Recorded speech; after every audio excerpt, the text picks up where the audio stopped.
د احرام پابندیان چې څه وخت انسان د حج او د عمرې احرام وتړي نو د احرام پابندیان پر انسان لازم سي. دا خبره باندې لږ سر خلاص کو. دا کم چې موږ د دوی کپړې نارینه واغوندي دغه احرام پابندي په دې سره نه لازمیږي.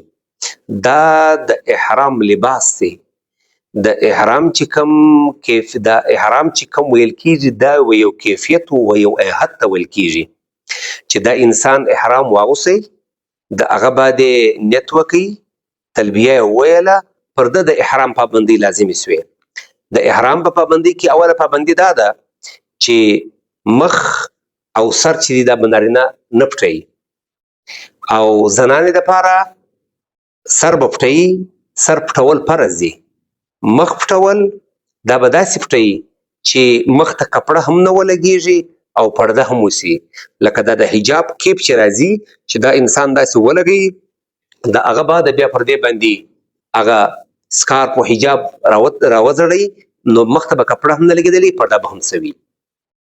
او بله پابندي د احرام دا ده چې سله هوا کپړه یعنی ګنډلې کپړه به نه اغوندي. ګنډلې څخه هغه کپړه مراد ده چې هغه د انسان د جسم د هیئت مطابق چې دی هغه وګنډل سي لکه کمیس پرتوګ وغیره. دا په احرام کې پابندي ده. بله په احرام کې پابندي دا ده چې د بدن ویښتان چې دی دا به نه پرې کوي. که چیرې یو ویښته ووتی یو ویښته پرې سو کاټ سو ورځېدی دا پروا نه لري. بله پابندي د احرام دا د نوکان به نه پرې کوي. نوکان پرې کول په احرام کې دا منع دي. بله پابندي په احرام کې دا د خوشبو به نه لګوي. خوشبودار صابون به نه استعمالوي. شمپو به نه استعمالوي. خوشبودار کریم به نه استعمالوي. هینډ واش به نه استعمالوي. دا ټوله شیان چې دي په احرام کې پابندي دي. که ډېره مجبوري وه بیا به بغیر خوشبو والا صابون استعمالوي. بله پابندي په احرام کې دا ده نارینه به موزې نه استعمالوي. جرابې به نه استعمالوي. بند ګوټونه به نه استعمالوي. دستکلې دستانې به نه استعمالوي.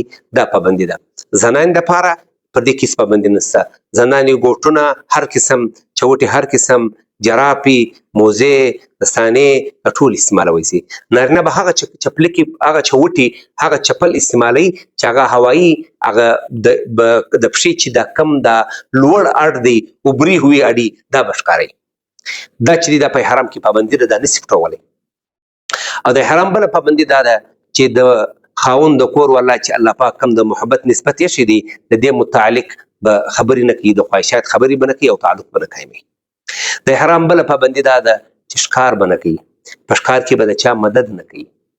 او په احرام کې به خبرې یعنی د فسق و فجور والا شکنځا کول جګړه کول دا ټوله منع دي.